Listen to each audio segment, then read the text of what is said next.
a dream I know. Deep up my feelings for you. Watch. Hello reality viewers, welcome back again to Reality Latest Gist, the home of news and politics. For this channel, we dey drop news every day and we dey react to every videos wey comes our way. And na reality news now we dey drop for this channel, and we dey also dey talk am as e be. If today na the first time we say you dey come across this channel, you are highly welcome. Thank you so much for stopping by. And if you are returning subscribers, I appreciate all of una for una massive support to this channel. I say may God bless all of una in Jesus name, amen. I get video wey I wan present to una this very moment, and I go dey follow una dey watch the video. After we don watch am together, make we drop our opinion constructively for the comment section. Like our videos and also share our videos if possible. Bye for now. Abumonye Orodo. Abumonye Odomana Orodo. Bitolo. Amu Timothy Nelson Namadu. Ihe mere n'ụbọchị Friday. Week gara aga. Ejem je were chego, enwere ọrụ m chọrọ ije arụ n'Ọnịcha. Ma ga were chego. Pụtaba keke bus. Ga were ego ahụ na-apụtawo na Bank Road. Okay. Me were pụta ba moto ka nga m control. Gaga ba moto Ọnịcha. Ego le ka I werele. Ihe niile total ego niile werele wu 250,000. Me were ego ahụ ba keke ahụ. Ka m na-aba anyị agba pụta warehouse. Fete warehouse na-ejize Holy Ghost. Ya control ebe. Ya control. Lekwezi flash car n'ofu Siana. Ka ha gbafere n'ihu moto anyị block anyị. Mahasha. Mele ha. Ha bụ ndị police. Iwu ha yiwu uwe black and black. Mana egbe ha bụ. Otu ha ji eme anyị agụmike. Ha kpọpụta another person n'ime the moto. Nwoke ka nwaanyị. Ọkwa nwoke. Mụ na gịnị ka anyị mere? Ha ka anyị n'ime moto. Si driver move. N'ime moto ole ka n'ime moto ke moto ha kele anyị kesi ana ha. Ha ka anyị na kesi ana. Nna jụ n'ime moto nga gịnị ka anyị mere? Ha na asọ anyị ukwu egbe n'afọ. Ma jụmazi esi ọ bụzọ otu ka police na-eji emezi arrest. Ha erute na control roundabout nga revise alụ achiteme ebe metan. Okay. Masị oke ebe ha bụ ya beji metan ọ ga-awụ na station ka akpụ ha ya ga-arụzie nga yarụzi anyị mere. Anyị ekwu ha gbagide site na ọkaigwe roundabout. Revise hụ. Tisi ji ụzọ ogologo ahụ na-eshi aga Wedra. Kestret. Ọkaigwe road. Ebe ọjị ụzọ ahụ. So enwere nga ha gbakọtara mere nga free station by the right. Ndị police na-anọkwa before the free station. Ha revise ahụ. Okay. Nga ka jizere ezimezi ala. Jụmazi esi ele bụ unu bụ anyị aga ole ndị ka nne bụ. Ha parkzie. Kpọpụtazie sa hands up. Ma chili aka ilu. Ma jụma ha sị ọnụ na search m. Ọ bụrụ na unu chọrọ search m na ndị ga-ebuzo zi m ya search warrant. Ma hụkwara ihe unu ji. A na-ego na-etijole m ihe na-akpa. Ka ha gba ka ọzọ agba m aka ntị ofu n'ime ha. Si na arịkala m prove gị stubborn. Si m na gọvanọ na onye ọda si egide ha ala anyị si gbawushi anyị. Onye polisi kwuru ya. Ma sị sa God forbid ya wuru Chineke ihe arụ ime ihe ọjọọ. Ya wuru gọvanọ anyị ihe arụ ikwu odi okwu na gọvanọ enweghị ike ikwu ya. Si gideshia youth Imo State gbawushi ha na anyị mere nene. Ọkwa na ọgbawushi ya ole ndị ka ọ ga-achị. Ha ka ha anyị na moto. Bajere asachala ha anyị. Ebe ntile ego m ahụ n'ime ime. Ha kpa ya aka. Ya wee gị isi iji aga ebe. Eji m agaje Ọnịcha. Aga ahịa na agaje m ahịa. Ha fọpụta ego ahụ. One bundle ụwa 1,000. 100 pieces. Ka ọzọ 1,100 pieces afịla n'ime. Me werezie 50,000 nke use abụọ. Ofu ụtatụ, ofu 20 metinye na akpa azụ maka expenses. So ha nọ na m ya. Ha were charge the money. Ihe ha wefọziri m ụwụ 14,000 naira. 14,000 naira nke nshi n'ụlọ were n'ime akpa uwe elu. Ọ na nke ha wefọrọla m. Ha were the whole money. Jiji ya. Tia ha anyị na moto. Buruzie anyị gawazie Port Harcourt Road.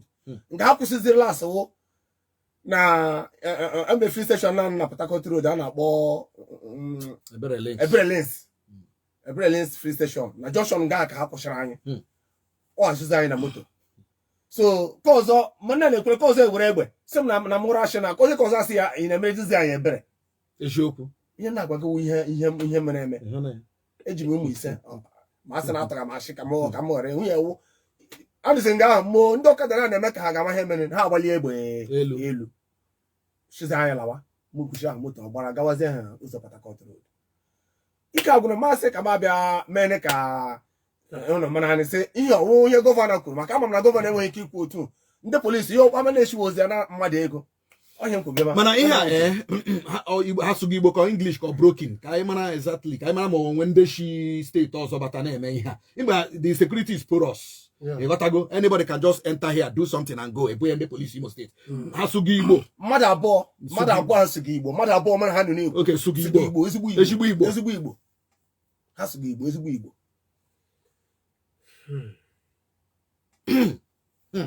ya bụ na ọ lelere anya ndị megana ya wụrụ ndị Igbo na ya ka m na-ekwuru onye Igbo so ya amami na-aghọta ka anyị hapụ ikwuwe ma ọ bụ ndị ka ebe emegie ka o nwere ndị nwere ike isi ndị polisi shi Port Harcourt ha nwere ike ịbata Owerri ma odiri ha ala ndị polisi shi Ụmụahịa ha nwere ike ịbata Owerri ma odiri because ha mara na ebe arịla porous yes they know ha ma na ebe arị porous anybody can come here even police nwere ike just yiri efe ndị polisi bata nga you can do something and go so ihe ịma akpọla m PPRO n'ụtụtụ kpọkwa ya before nwanne m nwaanyị nwoke abịa si nsogbu anọ na ya lọta ihe ọbụla e kwuru na ya ga-respond chato all of it na ọ nọghị ya na ọ nọ Lagos ịghọtala ugbu a anyị anọ na nke gị nwanne anyị nwoke onye ata njaba nọ nga nwune mgbakọkwara anyị nke butetu nso ka ọnụ gị rute na microphone kọtọrọ anyị kpọmkwem nke gị otu nke gị shiri mee ekelele m ụnụ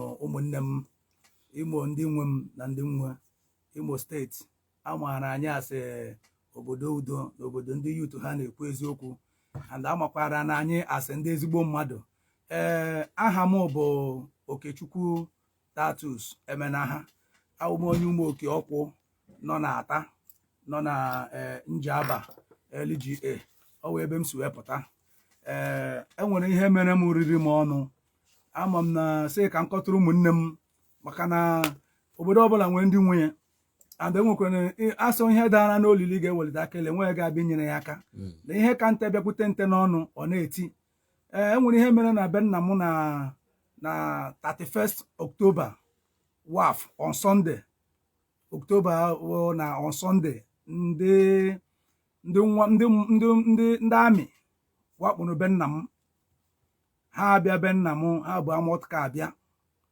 amadụ m ihe wu ihe merenụ ha ji bebe nna m on by 11 o'clock in the morning 10 o'clock in the morning to 11 in the morning ha ji wakpo anyị and Chineke mere ebere dadị na enwere ebe m gawara meeting anọdụ m ya and my mother na onwe ya gakwara na chọọchị so ụmụnne m ndị na-esikwa n'ini na ya dị sigide nni mgbe ha nọ mazụrụ ụda egbe na n'akụkụ ụlọ skuul anyị nọ na nọsaịdị anyị bi ha nọ n'ụda egbe dị ha chee na mebi na ọwụ mebi na ndị dinta ma ọ na-enwe egbe shi adanụ so ha nweta ihe akpọrọ so suddenly ndị abịa ọzọ ahụ ka noise na-agba n'ime ọhịa because anyị bi n'akụkụ ọhịa dị noise na-agba n'ime ọhịa na-abịa na be anyị so suddenly that my sister hapụ ihe ọ na-esi na kitchen gbakpuru mulo n'ogede si n'umulo ahụ gbakpuru gbapụtakwa side again aha ya bụ Njideka ọ gbalaga ịmagonu nwata nwa agbọghọbịa young girl na kuru obere nwa amụrụ ọhụrụ gbapụ before ndị a awakpo that particular house wee were egbe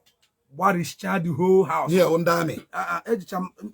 ejicha m ihe gbarichaa everywhere gbakasịa everywhere mgbakpọ ma ụlọ new building nke anyị na-arụ arụ n'iro so ya ka m sị ka m were opportunity ihe nke a karịrị m ka m jụkwa ndị Imo steeti na ndị ụlụ na ndị Njaba ma ndị Ata ndị be anyị ọnọzikwa ya bụ ụdị ihe a na-eme ka ọwụ enwe ndị dịrị ndị a ka ọ na ha jọsọ mara amara bịa ime ụdị ihe because na be nne na nna m anyị ụlọ abiding citizen and gọvanọ Imo steeti wu Hope Uzodimma nọ n'ọchịchị today ọchịchị ya wa ọchịchị everybody ọ nwere onye ọhụrụ ka ọchị ihe ọ na-achị ụdị whole Imo ọ chọ ka the life of Imo State dey in order both the life of youth mụnwa na onwe m nkwanụ Okechukwu Emenaha I didn't base in Nigeria here I based in Asia India and I just come back enwedukwana any person gasị na enwere ihe mụ na ya na-asọ or anything even when this incident happened I have a fatal accident that is not up to 1 month now, very fatal accident. My motor somersault 4 times. So this thing everywhere everywhere keep silent. Makana we get moment as igwakwara ndi nwogi na ndi nwe. Our house of assemblies, our local government chairman, our people, our traditional rulers, our elders, brothers and sisters who won data no na njaba wo ndi umuoke, wondo manamu ubokoro egwedi na umuoke na nubudomu wundi shala nne mụrụ na ha nọkwa ya bụ ụdị ihe abịa mee ka enwere ndị bịara mee ihe ka ọ na mmụọ mere ihe ka mmadụ bịa gbakasha ụlọ mmadụ. Onye ka m chọrọ ịjụ ọsọsọ ụlọ gị ka ha gbakashịrị ha ahụ o nwere ụlọ ndị ọzọ agbakashịrị? Sọsọ ụlọ nwaanyị isi mkpewu mama m mere Rose ụlọ anyị ka agbakashịrị and enwere filling station nọ n'akụkụ skuul ahụ agbakashịdị ya skuul ahụ n'onwe agbakashịdị ya amara m ihe ndị a ji bịa agbakasha be m gbakasha everywhere. So ndị nwe m ka nsị ka nkọtara ndị Imo Light ihe nke a dịkwa m ọnụ. O nwere ọhịa nọ n'azụ ụlọ unu ebi n'ime ọhịa ka ọ n'akụkụ ọhịa? I just bi n'akụkụ ọhịa, normal house. I will have a very standard house now. Etik ọhịa? It's not a thick ọhịa now. It's not a thick, just normal place. Ebe a na-arụbeghị n'ihe arụbeghị ihe mana asụcha na ya aka ya arụkwa ya. And the fence a na-agba na the house aka na-agba ya agba. Even the people ndị a jump share the fence bata there imogo. If you try the bullet in a whole lot, that's not when anybody know inside that house must be a dead person on that day. So, oh yeah, the thing is remono because my mom then when the wine. Or the eze ata unu nwere na eze ọkụ ya? I nwere eze ata. Ọ dị away, onwere ka udushi kọtara eze. Akọtugoro eze akpọgo m ya na phone. Kọtara maka na ebe ya na-agba ọka ada achọ oke. Akpọla m ya na phone si eze nna lekwe eze remi juice. Azike. Akpọrọ m ya si lelele ihe mere na be m. Ọsọ m na ya nọrọ na ihe ka eriri ọnụ. And nobody who went since that I'm not the thing really anybody on no. But I I'm a prophet. I'm a man of God. So I'm not here because in this country we have freedom of religion. Everybody cannot force people to worship or they have a right to worship whatever you want to worship. Nobody I mean I'm not one your jaw more here. So I go as I know other men I will pranata kind of make expect this kind of thing men because when you put ever ne mo onye ọ ga-abịa na be echi otu aka ọ dị enwere modi ihe ga-abịa echi so ya ka anyị jibe na so ọwa nụrụ kwa ụlọ anyị nwakọ ka ada ebe na ihe ji ga ha bịa kọma na ọwụ ụwa nụrụ onye ọ dị mma nwanne m nwoke onye ata Okechukwu emena ha ya prophet Ezenze ọ dị mma nna m anyị anụla ihe kwuru ka m jukene gị nwanne m nwoke onye orodo Timothy kedu the color of the sienna color ahụ lee ihe ọ na-acha milk color. Okay, milk color. Okay. The spider habu spider. Camera spider. Camera spider ka off color. Okay, ka off color. Mana the sienna number. Okay. Habu number. Okay. Ademma ụmụnna unu anụla ya ọbahụrụ ikwe gbume nwokwe na ji ya mere ọ bụrụ na ị na-ege ntị ugbu a onwe ihe ị chọrọ ikwu n'okwu a ohere dịrị gị ugbu a itinye ọnụ n'okwu a anyị ji n'aka kpọọ anyị na 0803 225 3415 0708 264 1625 edu ha na na ego bete ego ha na ya wo ego ntakịrị ha nakwara ya ego na ọ na-arị ebe 600,000 nwaanyị ya nọ na sel for 4 days ọ narị ya 600,000 onye nke kwuru na ọ narị ya 1.5 million ịghọtago ọ narị ya 1.5 na ha ji evidence ihe nda ịghọtago no bail bond no statement gịnị ya akpa ha na mee negotiate ga-ekwe ego ụgwọ and na ọ na-akpọrọ ndị mmadụ ọ na-eji akpọrọ ha gaa na ATM with made the money withdraw ịghọtago so ị gaghị enwe ni evidence to show na ọ nara gị ihe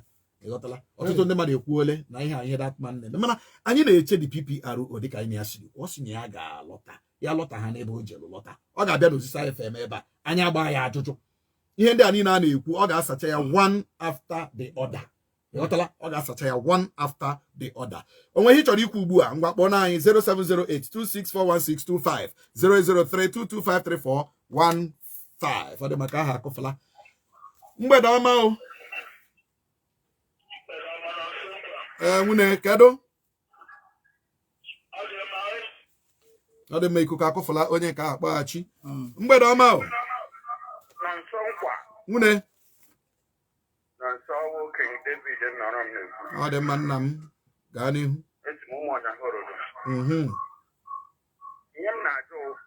nwoke ahụ ọ gakwa rịpọtụ otu polisi mgbe ihe a mere?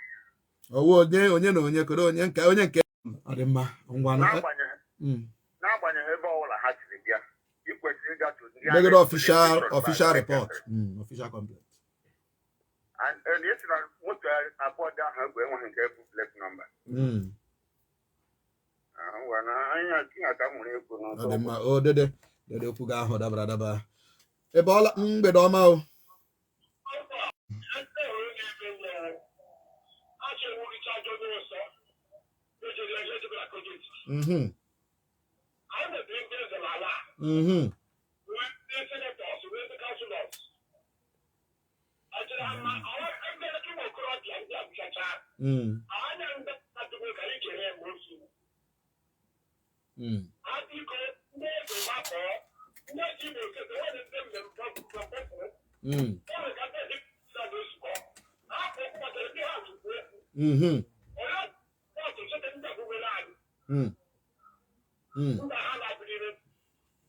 dị egwu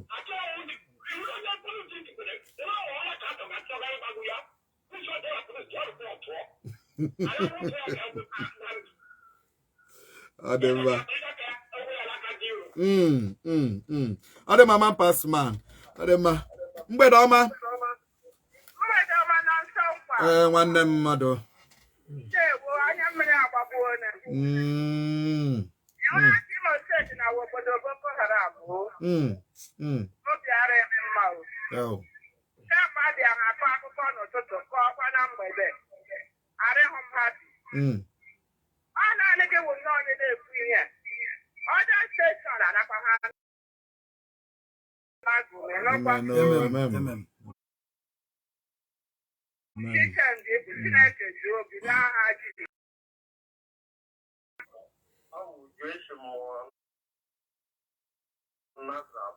Gani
ụmụnne anyị o ụmụnne anyị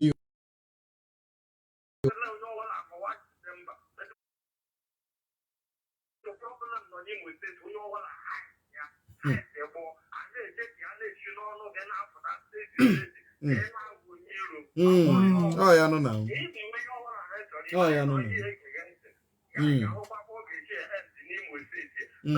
nọ nso kwa naanị nọ nso kwa na-ekwugharị ka nọ nso kwa wuo onye iro a na-akpọ ya enemy of the state mana ndị mara n'eziokwu amara na nọ nso kwa arie enemy of the state I am saving the state n'aka ma ndị uwe ojii ma ndị agha ma ndị isi ha niile ma ọchịchị steeti Imo ana m ekwukwe na-ekwuchi ike Akeredolu na-achị Ondo lere ndị amị ebe ihe na-eme ha si eme